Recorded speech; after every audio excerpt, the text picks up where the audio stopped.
ಕುಂದಲಹಳ್ಳಿಯ Rameswaram ಕೆಫೆನಲ್ಲಿ bomb blast ಆಗಿ ಇವತ್ತಿಗೆ 7 ದಿವಸ.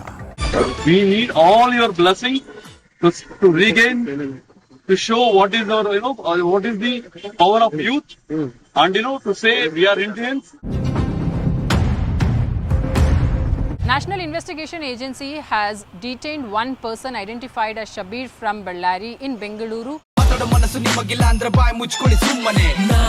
ನಾನ್ ಶುದ್ಧ ಕನ್ನಡಿಗ, ನಾನಿಲ್ಲಿ ಮಾತಾಡೋ ಭಾಷೆ ಕನ್ನಡ ಏನಿವಾಗ. ಸೊ ಮಾರ್ಚ್ 1 ಮಧ್ಯಾಹ್ನ 12:45 ಬ್ಯುಸಿ ಲಂಚ್ ಅವರ್ ಟೈಮಲ್ಲಿ ವೈಟ್ ಫೀಲ್ಡ್ ಹತ್ರ ಇರೋ ರಾಮೇಶ್ವರಂ ಕೆಫೆಲಿ ಒಂದು ಬ್ಲಾಸ್ಟ್ ಆಗುತ್ತೆ.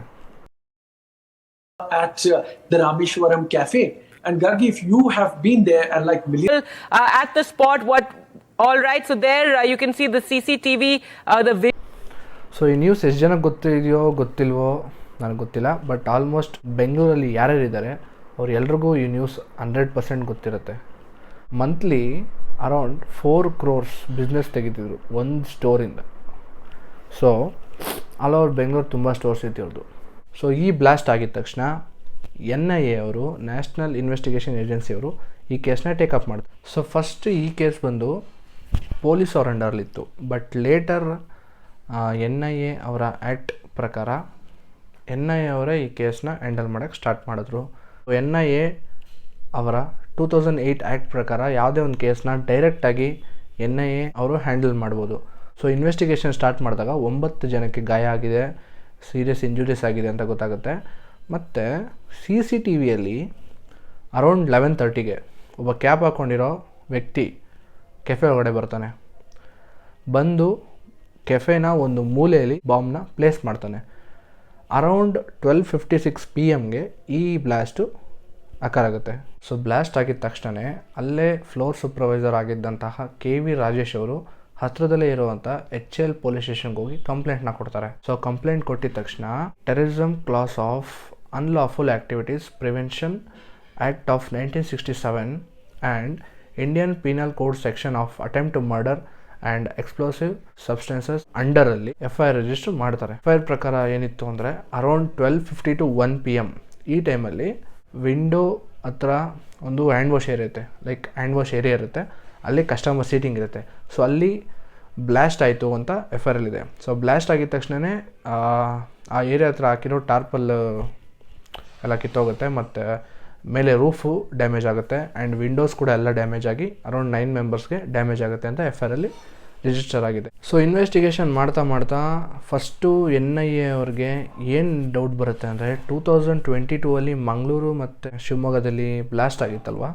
ಸೊ ಆ ಬ್ಲಾಸ್ಟ್ಗೂ ಇದಕ್ಕೂ ಏನಾದರೂ ಲಿಂಕ್ ಇರ್ಬೋದಾ ಅಂತ ಒಂದು ಪಾಸಿಬಿಲಿಟಿ ಫೈಂಡ್ ಔಟ್ ಮಾಡ್ತಾರೆ. ಯಾಕಂದರೆ ಅಲ್ಲಿ ಮಂಗಳೂರಲ್ಲೂ ಯೂಸ್ ಆದಂಥ ID ಅಂದರೆ ಇಂಪ್ರೂವೈಸ್ಡ್ ಎಕ್ಸ್ಪ್ಲೋಸಿವ್ ಡಿವೈಸಲ್ಲಿ ಯಾವ್ಯಾವ ಥರ ಡಿಸೈನ್ ಯೂಸ್ ಮಾಡಿದ್ರು, ಯಾವ ಥರ ಬ್ಯಾಟ್ರಿ ಯೂಸ್ ಮಾಡಿದ್ರು, ಯಾವ ಥರ ಇಂಟರ್ನಲ್ ಸ್ಟ್ರಕ್ಚರ್ ಯೂಸ್ ಮಾಡಿದ್ರು, ಇವೆಲ್ಲ ಸೇಮ್ ಇತ್ತು. ಸೊ ಅಲ್ಲಿ ಮಂಗಳೂರಲ್ಲಿ ಯೂಸ್ ಮಾಡಿದಂತಹ IDಯಲ್ಲೂ ಸೇಮ್ ಇತ್ತು, ಸೊ ಇಲ್ಲಿ ಯೂಸ್ ಮಾಡಿದಂಥ IDಯಲ್ಲೂ ಸೇಮ್ ಇತ್ತು. ಸೊ NIA ಅವ್ರಿಗೆ ಏನು ಡೌಟ್ ಬಂದಿತ್ತು ಅಂದರೆ ಸೊ ಇದಕ್ಕೂ ಅದಕ್ಕೂ ಲಿಂಕ್ ಇರ್ಬೋದಾ ಅಂತ ಫಸ್ಟ್ ಇನ್ವೆಸ್ಟಿಗೇಷನ್ ಮಾಡ್ತಿರ್ಬೇಕಂದ್ರೆ ಡೌಟ್ ಬರುತ್ತೆ. ಸೊ ಈ ಬ್ಲಾಸ್ಟ್ ವಿಚಾರ CM ಸಿದ್ದರಾಮಯ್ಯ ಅವ್ರಿಗೂ ಹೋಗುತ್ತೆ. DK ಶಿ ಅವರು ಎಷ್ಟೊಂದು ಜನ ಬಂದು ಬ್ಲಾಸ್ಟ್ ಸೈಟ್ನ ವಿಸಿಟ್ ಮಾಡ್ತಾರೆ. ಸೊ CM ಸಿದ್ದರಾಮಯ್ಯ ಅವ್ರಿಗೆ ಮೀಡಿಯಾಯಿಂದ ಕ್ವಶನ್ ಕೇಳಿದಾಗ ಸೊ ಅವ್ರೇನು ಹೇಳ್ತಾರೆ ಅಂದರೆ ಪೊಲೀಸವರು ಹುಡುಕ್ತಿದ್ದಾರೆ. ಪೊಲೀಸವ್ರ ಪ್ರಕಾರ CCTVಯಲ್ಲಿ ಯಾರೊಬ್ಬ ವ್ಯಕ್ತಿ ಬರ್ತಾನೆ 11:30 ಟೈಮ್ಗೆ, ಬಂದು ಟೋಕನ್ ತೊಗೊಂಡು ಊಟ ಮಾಡ್ತಾನೆ, ಊಟ ಮಾಡಿ ಜೊತೆಗೆ ತಂದ ಬ್ಯಾಗ್ನ ಅಲ್ಲೇ ಬಿಟ್ಬಿಟ್ಟು ಹೋಗ್ತಾನೆ. ಸೊ ಆ ಬ್ಯಾಗಲ್ಲಿ ಎಕ್ಸ್ಪ್ಲೋಸಿವ್ ಇತ್ತು. ಸೊ ಆ ಎಕ್ಸ್ಪ್ಲೋಸಿವೇ ಡ್ಯಾಮೇಜ್ ಮಾಡಿರೋದು, ಮತ್ತು ಡ್ಯಾಮೇಜ್ ತುಂಬ ಜಾಸ್ತಿ ಆಗಿದೆ ಅಂತ ಪೊಲೀಸರು ಹೇಳ್ತಿದ್ದಾರೆ ಅಂತ CM ಅವರು ಮೀಡಿಯಾಗೆ ಎಕ್ಸ್ಪ್ರೆಸ್ ಮಾಡ್ತಾರೆ. ಸೊ ಲೇಟರು ಮೀಡಿಯಾದ CM ಅವ್ರಿಗೆ ಸರ್ ಇದು ಟೆರರಿಸ್ಟ್ ಅಟ್ಯಾಕ್ ಇರ್ಬೋದಾ ಅಂತ ಕೇಳಿದಾಗ ಅವರು ಇಲ್ಲ ಇದು ಇನ್ವೆಸ್ಟಿಗೇಷನ್ ನಡೀತಿದೆ ಅಂತ ಹೇಳ್ತಾರೆ. ಮತ್ತು ನಮ್ಮ DK ಶಿವಕುಮಾರ್ ಅವ್ರನ್ನ ಮೀಡಿಯಾದವ್ರು ಪ್ರಶ್ನೆ ಮಾಡಿದಾಗ ಸುಮಾರು ಒಂದು 10 ಜನಕ್ಕೆ ಗಾಯ ಆಗಿದೆ, ಇನ್ಕ್ಲೂಡಿಂಗ್ ಹೋಟೆಲ್ ಸ್ಟಾಫ್ ಅಂತಲೂ ಹೇಳ್ತಾರೆ. ಲೈಕ್ ಲೇಟರ್ TV9 ಪ್ರಕಾರ 9 ಜನಕ್ಕೆ ಇಂಜುರಿ ಆಗಿದೆ. ಸೊ ಬ್ಲಾಸ್ಟ್ ಆದಾಗ ಎಷ್ಟೋ ಜನಕ್ಕೆ ಡೌಟ್ ಇತ್ತು ಆಚೆ ಕಡೆ, ಲೈಕ್ ಸಿಲಿಂಡರ್ ಬ್ಲಾಸ್ಟ್ ಆಗಿರ್ಬೋದಾ, ಯಾರು ಬಾಂಬಿಗೆ ಬ್ಲಾಸ್ಟ್ ಮಾಡ್ತಾರೆ, ಈ ಥರ ಎಲ್ಲ ಡೌಟ್ ಇತ್ತು. ರಾಮೇಶ್ವರಂ ಕೆಫೆಯ ಫೌಂಡರ್ ಮತ್ತು ಮ್ಯಾನೇಜಿಂಗ್ ಡೈರೆಕ್ಟರ್ ಆಗಿರುವಂತಹ ದಿವ್ಯಾ ರಾಘವೇಂದ್ರ ಅವರು ಬಂದು ಸ್ಟೇಟ್ಮೆಂಟ್ನ ಕೊಡ್ತಾರೆ. ಸೊ ಆ ಸ್ಟೇಟ್ಮೆಂಟ್ ಪ್ರಕಾರ ಇದು ಯಾವುದೂ ಸಿಲಿಂಡರ್ ಬ್ಲಾಸ್ಟ್ ಅಲ್ಲ, ಸಿಲಿಂಡರ್ ಎಲ್ಲ ಇದು ಸೇಫ್ ಆಗಿದೆ. ಸೊ ಇದು ಬಂದು ಒಂದು ಟೆರರಿಸ್ಟ್ ಬಾಂಬ್ ಬ್ಲಾಸ್ಟ್ ಅಂತ ಹೇಳಿದ್ದಾರೆ. ಸೊ ಮತ್ತು ಯಾರ್ಯಾರಿಗೆ ಇಂಜೂರ್ ಆಗಿದೆ ಲೈಕ್ ಬ್ಲಾಸ್ಟಲ್ಲಿ ಅವ್ರ ಸ್ಟಾಫ್ಗೂ ಇನ್ಕ್ಲೂಡಿಂಗ್ ಎಲ್ರಿಗೂ ಇವರೇ ಟ್ರೀಟ್ಮೆಂಟ್ ಕೊಡ್ತಿದ್ದಾರೆ ಅಂತ ಸಹ ಹೇಳಿದ್ದಾರೆ. ಎಲ್ಲ ಆದಮೇಲೆ ನಮ್ಮ CCTV ಫುಟೇಜ್ನೆಲ್ಲ ಫುಲ್ಲು ಪೊಲೀಸ್ಗೆ ಕೊಟ್ಟಿದ್ದೀರಿ, ಅವ್ರ ಕೆಲಸ ಅವ್ರು ಮಾಡಲಿ ಅಂತ ಅವರು ಸ್ಟೇಟ್ಮೆಂಟ್ನ ಕೊಡ್ತಾರೆ. ಸೊ ಸ್ಯಾಟರ್ಡೆ CCB ಅವರು 7 to 8 ಟೀಮ್ಸ್ನಾಗಿ ಡಿವೈಡ್ ಮಾಡ್ತಾರೆ. ಡಿವೈಡ್ ಮಾಡಿ ಸಸ್ಪೆಕ್ಟ್ನ ಒಂದು ಫೋಟೋ ಸಿಕ್ಕಿರುತ್ತೆ CCTVಯಿಂದ. ಸೊ ಆ ಸ್ಟೇಜಸ್ಸಿಂದ ಆ ಸಸ್ಪೆಕ್ಟ್ನ ಹುಡುಕಕ್ಕೆ they start the investigation. So NIA officials ಫೂಟೇಜ್ನ ತೊಗೊಂಡು ಚೆಕ್ ಮಾಡಿದಾಗ ಸಸ್ಪೆಕ್ಟು ಬಳ್ಳಾರಿಯಿಂದ ಬಂದು ಬೆಂಗಳೂರಲ್ಲಿ ಬ್ಲಾಸ್ಟ್ ಮಾಡಿದ್ದಾನೆ ಅಂತ ಒಂದು ಇನ್ಫಾರ್ಮೇಷನ್ ಸಿಗುತ್ತೆ. ಸೊ ಈ ಇನ್ಫಾರ್ಮೇಷನ್ ಇಟ್ಕೊಂಡು ಸಸ್ಪೆಕ್ಟ್ನ ಹೊಡ್ಕೊಂಡು NIA ಅಫಿಷಿಯಲ್ಸು ಬಳ್ಳಾರಿಗೆ ಹೋಗ್ತಾರೆ. ಬಳ್ಳಾರಿಗೆ ಹೋದಾಗ ಬಳ್ಳಾರಿಲಿರುವಂತಹ ಬಸ್ ಸ್ಟ್ಯಾಂಡಲ್ಲಿರುವಂತಹ CCTVನ ಚೆಕ್ ಮಾಡಿದಾಗ ಅವ್ರಿಗೇನು ವಿಷಯ ಗೊತ್ತಾಗುತ್ತೆ ಅಂದರೆ ಸಸ್ಪೆಕ್ಟು ಬಳ್ಳಾರಿಯಿಂದ ಬಂದು ಬೆಂಗಳೂರಲ್ಲಿ ಬ್ಲಾಸ್ಟ್ ಮಾಡಿ ತಿರ್ಗಾ ಮಂತ್ರಾಲಯ ಆ್ಯಂಡ್ ಗೋಕರ್ಣ ಬಸ್ಗೆ ಹತ್ತಿ ವಾಪಸ್ ಟ್ರಾವೆಲ್ ಮಾಡಿದ್ದಾನೆ ಅಂತ ಒಂದು ಇನ್ಫಾರ್ಮೇಷನ್ ಬಂದಿದೆ. ಬಟ್ ಹೊಸ ಅಪ್ಡೇಟ್ಸ್ ಲೈಕ್ ಅದಾದಮೇಲೆ ಹೊಸ ಇಮೇಜಸ್ಸು ಯಾವುದು ರಿಲೀಸ್ ಮಾಡಿಲ್ಲ. ಬಳ್ಳಾರಿಯಲ್ಲಿರುವಂಥ ಒಂದು ಲೋಕಲ್ ಪೊಲೀಸ್ ಏನು ಹೇಳಿದ್ದಾರೆ ಅಂದರೆ ಯಾವುದೂ ಮಿಸ್ಇನ್ಫಾರ್ಮೇಷನ್ನ ಲೀಕ್ ಮಾಡಬೇಡಿ ಮೀಡಿಯಾದವ್ರಿಗೆ, ಲೈಕ್ ಯಾವುದೇ ಮಿಸ್ಇನ್ಫಾರ್ಮೇಷನ್ ಕೊಡಬೇಡಿ, ಯಾವುದನ್ನ ಇದ್ದರೆ NIA ಅವರೇ ಡೈರೆಕ್ಟಾಗಿ ಹೇಳ್ತಾರೆ, ತಿಳಿಸಿದ ಮೇಲೆ ಹೇಳಿ ಅಂತ ಒಂದು ಸ್ಟೇಟ್ಮೆಂಟ್ನ ಕೊಡ್ತಾರೆ. ಸೊ ಈ ನನ್ನ ಮಗ ಸಸ್ಪೆಕ್ಟು ಎಷ್ಟು ಬುದ್ಧಿವಂತ ಅಂದರೆ ಮಾಡೋಕ್ಕಿಂತ ಮುಂಚೆ ಎಲ್ಲ ಫುಲ್ಲು ಇನ್ವೆಸ್ಟಿಗೇಷನ್ ಮಾಡಿಕೊಂಡೇ ಮಾಡಿದ. AC BMTC ಬಸ್ಸಲ್ಲಿ ಮೇಲ್ಗೆ ಫೀಮೇಲ್ಗೆ ರಿಸರ್ವೇಷನ್ ಇರಲ್ಲ, ಯಾರೆಲ್ಲಿ ಬೇಕಾದ್ರೂ ಕುತ್ಕೊಬೋದು.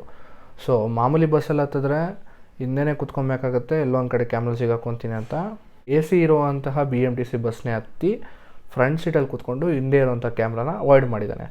ಮತ್ತು NIA ಅವರು ಬಸ್ ಕಂಡಕ್ಟ್ರನ್ನ ಡ್ರೈವರ್ನೆಲ್ಲ ವಿಚಾರಿಸಿದ್ದಾರೆ, ಲೈಕ್ ಇನ್ವೆಸ್ಟಿಗೇಷನ್ ಮಾಡಿದ್ದಾರೆ. So after many investigation NIA ಅವರು ಬಳ್ಳಾರಿಯಲ್ಲಿ ಶಬೀರ್ ಅನ್ನೋ ಒಬ್ಬ ವ್ಯಕ್ತಿನ ಕ್ಯಾಚ್ ಮಾಡಿ ಇನ್ವೆಸ್ಟಿಗೇಷನ್ಗೆ ಒಳಪಡಿಸ್ಕೊತಾರೆ.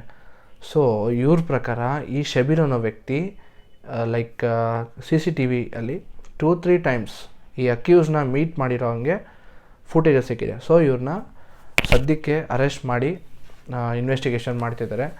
ಸೊ ನೋಡಬೇಕು ಮುಂದೆ ಏನು ಡೆವಲಪ್ಮೆಂಟ್ ಆಗುತ್ತೋ ಏನಾಗುತ್ತೋ, let's see what will happen. ಆದರೂ ಎಷ್ಟು ಈಸಿ ಆಗಿಬಿಟ್ಟಿದಲ್ವ ಬಾಂಬ್ ಬ್ಲಾಸ್ಟ್ ಮಾಡೋದು. ಯಾರೊಬ್ಬ ಬಳ್ಳಾರಿಯಿಂದ ಬರ್ತಾನೆ, ಇಡ್ಲಿ ಆರ್ಡ್ರ್ ಮಾಡ್ತಾನೆ, ತಿಂತಾನೆ, ಬಾಂಬ್ ಬಿಡ್ತಾನೆ, ಅವ್ನ ಪಾಡಿಗೆ ಅವ್ನು ಹೋಗ್ತಾನೆ. ಬಟ್ ಇಷ್ಟು ದಿನ ಆದ್ರೂ ಅವ್ನು ಯಾರು ಅಂತ ಗೊತ್ತಾಗಲ್ಲ, ಎಲ್ಲಿಂದ ಎಲ್ಲಿಗೋಯ್ತು ನಮ್ಮ ಸಮಾಜ. ಇವಾಗ ನಾವು ನೋಡ್ದಂಗೆ ಎಲ್ಲ ಕಡೆ ಸೆಕ್ಯೂರಿಟಿ ಚೆಕ್ಸ್ ಎಲ್ಲ ಜಾಸ್ತಿನೇ ಆಗ್ತಿದೆ. ಅಫ್ಕೋರ್ಸ್ ಒಳ್ಳೆಯದೇ ಆಗ್ತಿದೆ, ಮಾಡಬೇಕು. ಯಾಕಂದರೆ ಲೈಕ್ ನಾವು ಲಾಸ್ಟ್ ಟೈಮ್ ನೋಡಿದಾಗ ಮಂಗಳೂರು ಮತ್ತು ಶಿವಮೊಗ್ಗದಲ್ಲೂ ಬ್ಲಾಸ್ಟ್ ಆಯಿತು. ಸೊ ಈ ಥರ ಸಣ್ಣ ಪುಟ್ಟ ಬ್ಲಾಸ್ಟ್, ಈ ಬಾಂಬ್ ಬ್ಲಾಸ್ಟ್ ಹೆಂಗಾಗ್ಬಿಟ್ಟಿದೆ ಅಂದರೆ ಹೆಂಗೋ ಯಾರೋ ಬಂದು ಬಾಂಬ್ ಬ್ಲಾಸ್ಟ್ ಮಾಡ್ತಾರೆ, ಏನಕ್ಕೆ ಮಾಡ್ತಾರೆ, ಯಾಕೆ ಮಾಡ್ತಾರೆ ಅಂತ ಗೊತ್ತಿಲ್ಲ, ಸುಮ್ಮನೆ ಬಾಂಬ್ ಬ್ಲಾಸ್ಟ್ ಮಾಡ್ತಾಯಿದ್ದಾರೆ. ಬಟ್ ನಮ್ಮ ಪೊಲೀಸ್ ಟೀಮು, ಇನ್ವೆಸ್ಟಿಗೇಷನ್ ಟೀಮು ತುಂಬ ಕಷ್ಟಪಡ್ತಿದ್ದಾರೆ. ಲೈಕ್ ಅವರೆಲ್ಲ ಅಷ್ಟು ತಲೆ ಕೆಡಿಸ್ಕೊಂಡಿಲ್ಲ ಅಂದರೆ ಇವತ್ತು ಅವ್ನು ಯಾರನ್ನ ಅಕ್ಯೂಸ್ನ ಹಿಡಿಯೋಕೆ ಆಗ್ತಿರ್ಲಿಲ್ಲ. They have done a good job. ಮತ್ತು ಇನ್ನೊಂದು ನ್ಯೂಸ್ ಏನು ಅಂದರೆ ಐ ಡೋಂಟ್ ನೋ ಎಲ್ಲಿ ಅಂತ ಗೊತ್ತಿಲ್ಲ, ಬಟ್ ನಾನು ನ್ಯೂಸ್ ನೋಡಿದೆ. ಮೊಬೈಲ್ ಅಂಗಡಿಯಲ್ಲಿ ಒಬ್ಬ ಹಿಂದೂ ಹನುಮಾನ್ ಚಾಲೀಸನ ಹಾಕಿದ್ದಕ್ಕೆ 8 to 10 ಮುಸ್ಲಿಮ್ಸ್ ಏನೋ ಬಂದು ಅವನ ಮೇಲೆ ಅಟ್ಯಾಕ್ ಮಾಡಿದಾರಂತೆ. ಅದೇನಕ್ಕೆ ಅಟ್ಯಾಕ್ ಮಾಡೋರು ಅಂತ ಗೊತ್ತಿಲ್ಲ, ಬಟ್ ನ್ಯೂಸ್ ಪ್ರಕಾರ ಹನುಮಾನ್ ಚಾಲೀಸ ಹಾಕಿದ್ದಕ್ಕೆ ಬಂದು ಅಟ್ಯಾಕ್ ಮಾಡಿದ್ದಾರೆ ಅಂತ ಹೇಳ್ತಿದ್ದಾರೆ. ಆ್ಯಂಡ್ ನಿಮ್ಮೆಲ್ರಿಗೂ ಗೊತ್ತಿರೋಂಗೆ ಶ್ರಿಂಕಾಲ್ ಒಬ್ಬ ನಾರ್ತ್ ಯೂಟ್ಯೂಬರ್ ನಮ್ಮ ಕರ್ನಾಟಕ ಪೀಪಲ್ನ ರೇಸಿಸ್ಟ್ ಅಂದ. ಸೊ ಅದಕ್ಕೆ ಅದಾದಮೇಲೆ ಎಷ್ಟೊಂದು ಜನ ಕಮೆಂಟ್ ಹಾಕಿ ಅವನ್ನ ಥ್ರೆಟನ್ ಎಲ್ಲ ಮಾಡಿದ್ದಾರೆ. ಸೊ ಇದೆಲ್ಲ ನಾವೆಲ್ಲ ಸ್ಟೋರಿಗೆಲ್ಲ ಮೆನ್ಷನ್ ಮಾಡಿ ಅವ್ನಿಗೆ ಆ ರೀಚ್ ಆಗಿದ ತಕ್ಷಣ ಅಪಾಲಜಿ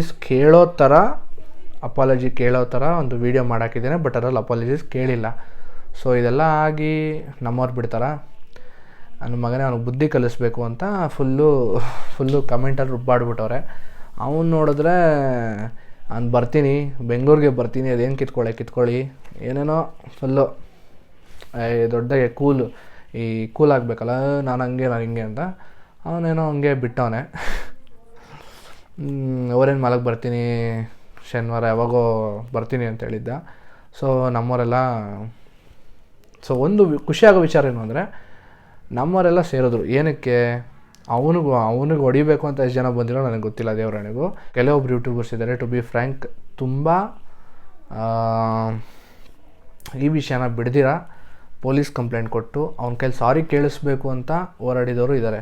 ಬಟ್ ನನ್ನ ಮಗ ಏನು ಮಾಡ್ದ, ಬರ್ದಿರ ಮನೇಲಿ ಸ್ಟೋರಿಗಳಾಗ್ದ, ಏನು ಗುರು ಅಷ್ಟು ಜನ ಇದ್ದೀರಾ, ಏನು ಗುರು ಅಷ್ಟು ಜನ ಬಂದಿದ್ದೀರಾ, ನಿಮ್ಗೇನು ಮಾಡೋಕ್ಕೆ ಕೆಲಸ ಇಲ್ಲಿಲ್ವಾ, ಹಂಗೆ ಹಿಂಗೆ ಅಂತ.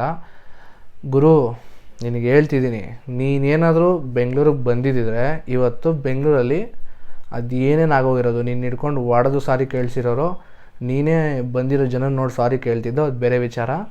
ಬಟ್ ನೀನು ಬರೆದಿದ್ದೇ ಒಳ್ಳೇದಾಯಿತು, ಬಂದಿದ್ರೆ ಕತೆ ಬೇರೆ ಇರೋದು. ಬಟ್ ಖುಷಿ ಏನಂದರೆ ನಮ್ಮವರೆಲ್ಲ ಕನ್ನಡ ಭಾಷೆ ಅಭಿಮಾನ ಇಟ್ಟಿದ್ದಾರೆ.